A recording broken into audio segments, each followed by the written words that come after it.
Everyone, कैसे हैं आप सब। तो फिर से आपका वेलकम है एक नए वीडियो में, जो कि हम लोग चैप्टर कर रहे हैं केमिकल कोऑर्डिनेशन एंड इंटीग्रेशन। ठीक है, जिसका कि हम लेक्चर 7 करेंगे। और आपको पता है कि हम थायराइड ग्लैंड्स के बारे में पढ़ रहे थे, जहाँ पे हमने उसकी लोकेशन के बारे में जाना था और उसके फंक्शन के बारे में जाना था। ठीक है, और हमने लास्ट वीडियो में डिस्कशन किया था कि अगर थायराइड ग्लैंड को हम कट करके देखते थे तो हमें एक स्ट्रक्चर मिला था। आपको ध्यान होगा, कुछ इस तरह का एक स्ट्रक्चर मिला था, दिस वन, जहाँ पे फॉलिकल थी, फॉलिकल से अटैच थी क्या, blood vessels, lots of stromal tissue and parafollicular cell. कुछ इस तरह का एक स्ट्रक्चर हम लोगों ने देखा था।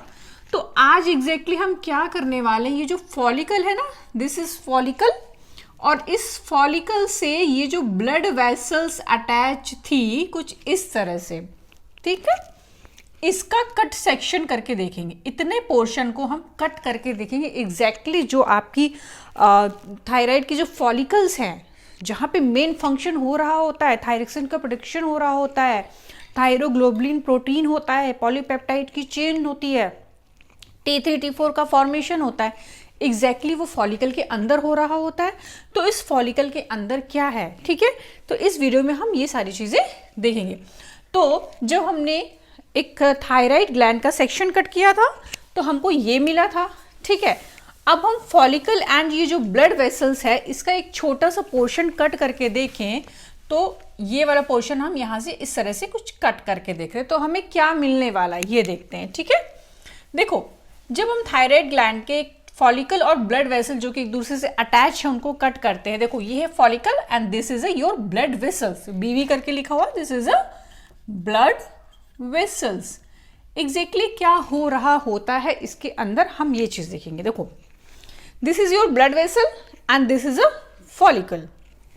हम कहते हैं कि हमारी बॉडी में आयोडीन का होना बहुत जरूरी है। क्यों हमें आयोडीन रिच फूड लेना चाहिए, क्यों डाइट में आयोडीन की नीड क्यों है, क्योंकि जितना अगर आप आयोडीन लोगे तो आपकी बॉडी में थायरोक्सिन बनेगा, और thyroxine is a main component जो कि आपकी बॉडी की बहुत सारी जो सिम्टम्स हैं उनको रेगुलेट करता है, मेटाबॉलिक रेट को कंट्रोल करता है, और भी बहुत सी चीज़ें हैं जिनको वो कंट्रोल करने का काम करता है। हमारी बॉडी में T3 एंड T4 जो कि मेन जो होते हैं ना, जिसको बोलते हैं ट्राई आयोडोथायरोक्सिन एंड टेट्रा आयोडोथायरोनिन, जो कि मेन बॉडी में आपके फंक्शन को क्रिएट करते हैं थायरोक्सिन के।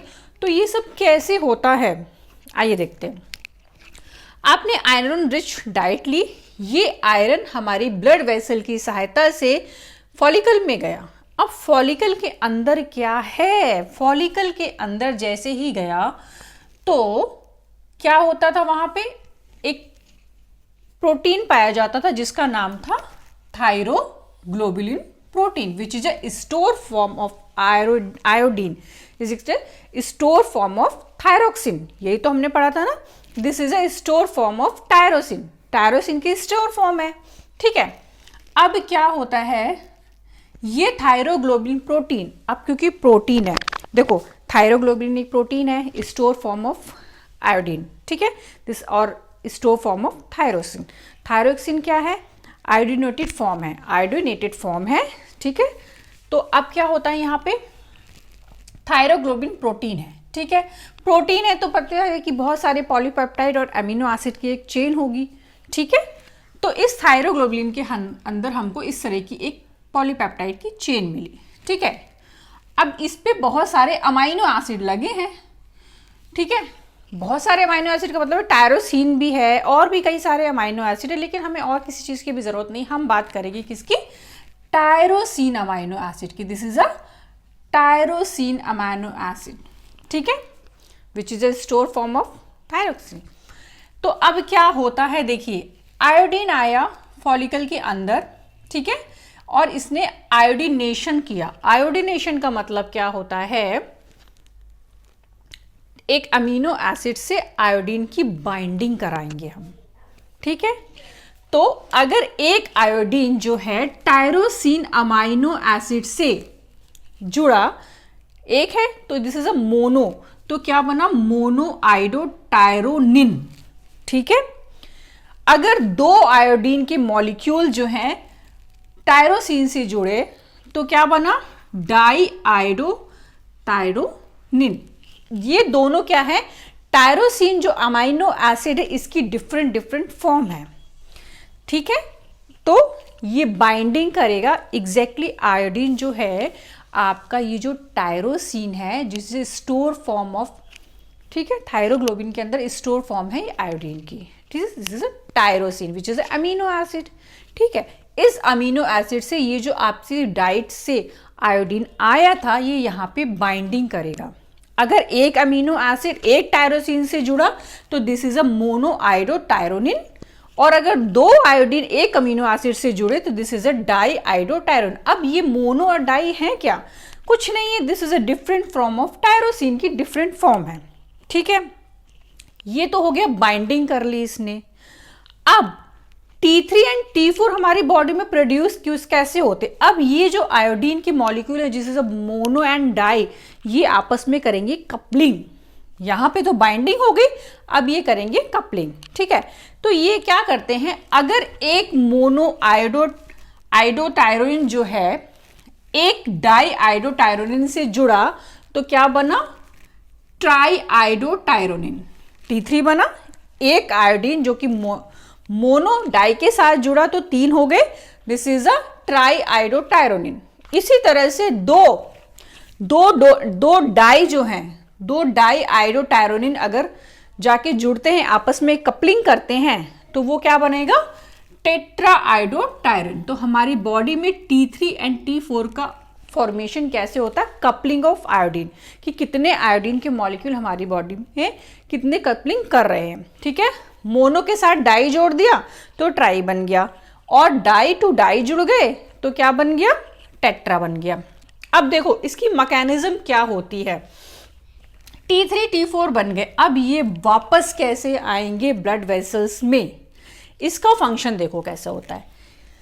ये फंक्शन होने के बाद दिस प्रोसेस इज कंप्लीट, ठीक है, इन फॉलिकल, ठीक है। अब क्या हुआ, हाइपोथैलेमस ने क्या किया, हाइपोथैलेमस पिट्यूटरी हाइपोथैलेमस के बारे में हम बात कर चुके हैं।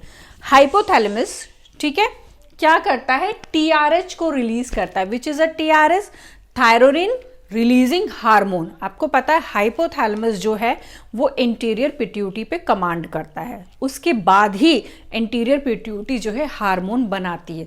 हालांकि पोस्टीरियर पिट्यूटरी के फंक्शन के टाइम पे क्या होता है, हाइपोथैलेमस उसको हार्मोन बना के देता है और पोस्टीरियर पिट्यूटरी क्या करती है, एक्सोसाइटोसिस करके उसको रिलीज कर देती है। लेकिन यहाँ पे क्या होता है, हाइपोथैलेमस TRH को रिलीज करता है, ध्यान से सुनना, थायरोसिन रिलीजिंग हार्मोन को रिलीज करता है एंटीरियर पिट्यूटरी के पास, सिग्नलिंग करता है।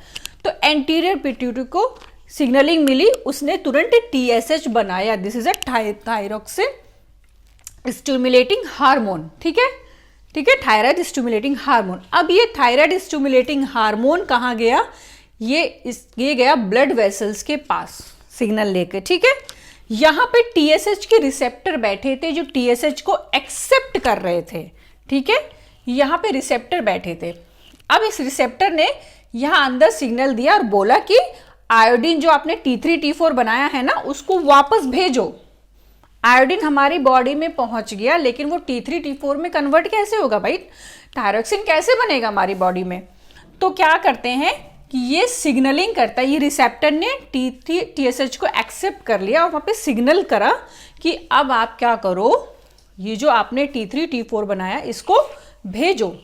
तो ये जो पॉलीपेप्टाइड की चेन दिख रही है, दिस इज, ये क्या करेगा, एंडोसाइटोसिस करेगा। एंडोसाइटोसिस से ये पूरी पॉलीपेप्टाइड की चेन जो कि एक मोतियों की माला की तरह है वो फॉलिकल के अंदर आ गई। फॉलिकल क्या है, this is a type of cell. अब हर सेल में लाइसोसोम तो होते ही होते हैं, यहाँ पे भी लाइसोसोम बैठा है। आपको पता है लाइसोसोम क्या करता है, एंजाइमेटिक एक्टिविटी रखता है, तो ब्रेकडाउन का काम करता है, ठीक है। किसी चीज को तोड़ना हो, ब्रेकडाउन करना हो तो लाइसोसोम को छोड़ दो। अब ये लाइसोसोम क्या करता है, ये लाइसोसोम जो है, ये जो पूरी स्ट्रिंग है ना, this is a beads of string कह लो इसको, मोतियों की माला है जिसमें कि टायरोसिन अमीनो एसिड जो है T3 T4 बना के कपलिंग करके बैठे हैं, ये यहाँ पे आ गए, ठीक है।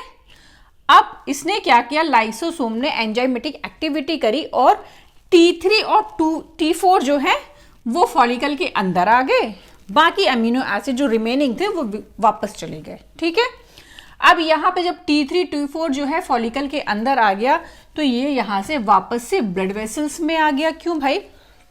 क्योंकि T3 T4 के लिए, आयोडीन के लिए ये परमेबिलिटी का काम करते हैं। ठीक है, this is a permeable, iodine के लिए इनकी जो मेम्ब्रेन होती है वो परमेबल होती है। अब ये क्या किया, ये ब्लड वेसल्स में आ गए। ब्लड वेसल्स में आने के बाद ये जो T3 है which is a most active form of thyroxine, ये क्या करता है, लीवर सेल में पहुंचा। ठीक है, T4 पहुंचा लीवर सेल में, लीवर सेल में T4 ने एक आयोडीन अपना लूज कर दिया और T3 में कन्वर्ट हो गया।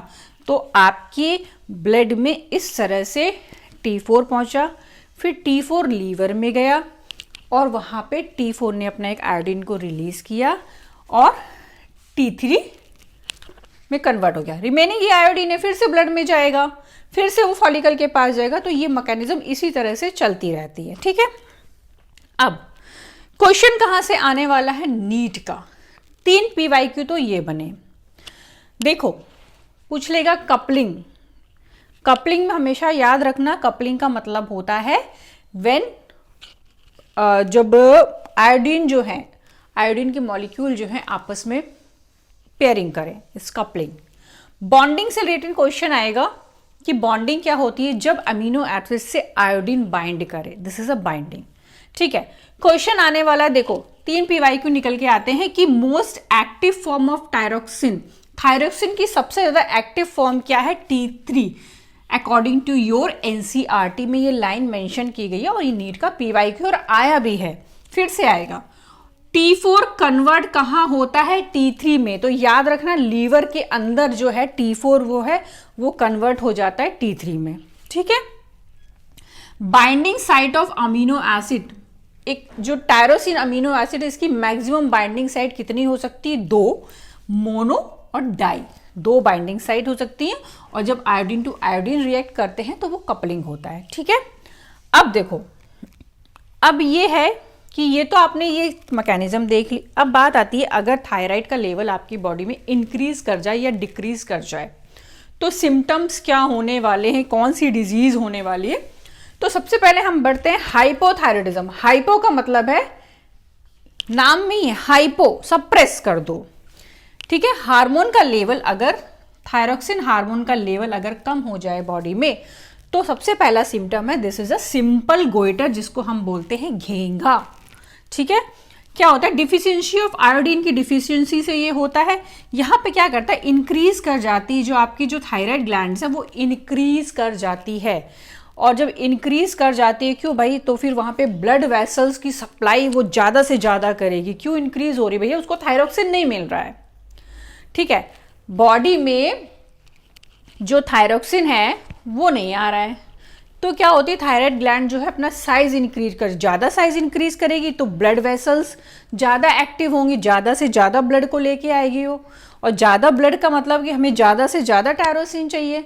तो थायरोक्सिन की जो अमाउंट है वो उसको नहीं मिल रहा होता है, तब ये थायराइड ग्लैंड इंक्रीज हो जाती है और ये वाला जो पोर्शन है वो ऐसे फूल जाता है। ये सारा आयोडीन की डिफिशियंसी की वजह से होता है। तो इसको बोलते हैं simple goitre which is a घेंगा।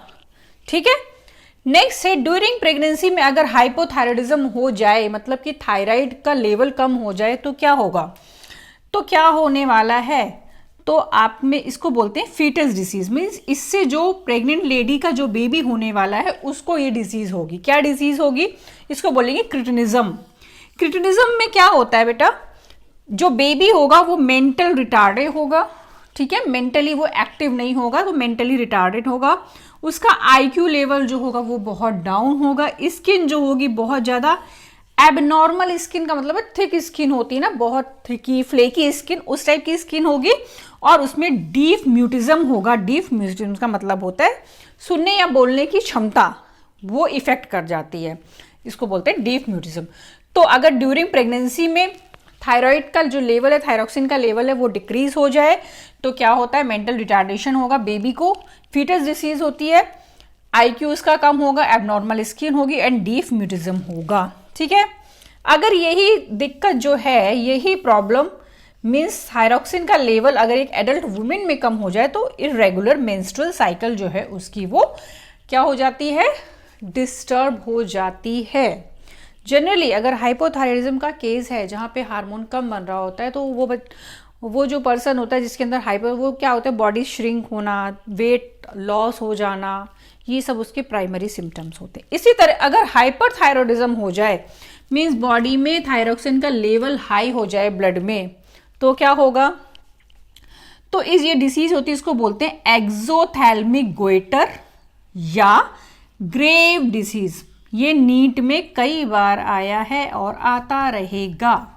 एक्सोथैल्मिक goitre जिसका दूसरा नाम है ग्रेव डिसीज। इसमें क्या होता है कि बेटा जो आपकी जो ये आईबॉल होती हैं इनके पीछे क्या होता है, म्यूकस का बहुत ज़्यादा डिपोजिशन हो जाता है। तो क्या होता है, जिस बंदे को ये ग्रेव डिसीज हो जाए, एक्सो मीन्स बाहर की तरफ, थैल्मिक मतलब जो आइज की जो बॉल होती है ना वो उभरी हुई एकदम बाहर की तरफ निकली हुई दिखाई देती है, इसको बोलते हैं एक्सोथैल्मिक गोइटर और ग्रेव डिसीज।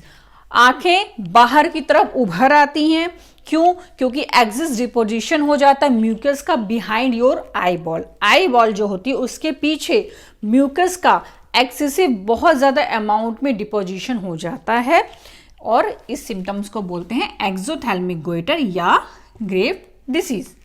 ठीक है, ये नीट का PYQ है, 3 PYQ यहाँ से बनते हैं। क्रिटिनिज्म के बारे में आ जाता है और T4 का ब्रेकडाउन किस जगह पे होता है, लीवर में होता है, ये भी नीट का PYQ है। ठीक है, T3 एंड T4 जो अमीनो एसिड पॉलीपेप्टाइड की चेन होती है उस पर कौन सी एंजाइमेटिक उसको ब्रेक डाउन करता है, लाइसोसोम करता है। कभी कभी ये भी पूछ लेते हैं क्या ये जो फॉलिकल या जो ब्लड वेसल की जो सेल वॉल होती है, प्लाज्मा मेम्ब्रेन जो होती है वो क्या परमेबल होती है आयोडीन के लिए, तो हाँ ये परमेबल होती है, इसीलिए आयोडीन जो है यहाँ से मूव करते हैं और वापस यहाँ से मूव करके आ जाते हैं। ठीक है, monoiodothyronine and di coupling side कितनी हो, बाइंडिंग साइड कितनी होती है, मैक्सिमम दो मोनो और डाई बनता है। ठीक है, उसके बाद आयोडीन आपस में कपलिंग करते हैं तो वो टेट्रा एंड ट्राई में कन्वर्ट होते हैं। ठीक है, और किस अमीनो एसिड का आयोडिनेशन होता है, आयोडिनेशन मतलब आयोडिनेशन का मतलब ही क्या है, अब जो आयोडीन आएगा वो किससे एक्शन करता है, टायरोसिन से एक्शन करता है ना, तो किस अमीनो एसिड का जो है वो आयोडिनेशन होता है, this is a tyrosine amino acid का आयोडिनेशन होता है। और नीट का ये भी PYQ है आपका। ठीक है, most active form of thyroxine is T3, ये आपकी NCERT में दिया हुआ और इम्पॉर्टेंट है आपका। ठीक है, iodo and di and mono क्या है, ये थायरोसिन की डिफरेंट फॉर्म है। ठीक है, तो आज का लेक्चर 7 यहीं फिनिश होता है। नेक्स्ट हम जब करने वाले हैं पैराथायराइड ग्लैंड। ठीक है, तब तक के लिए बाय बाय।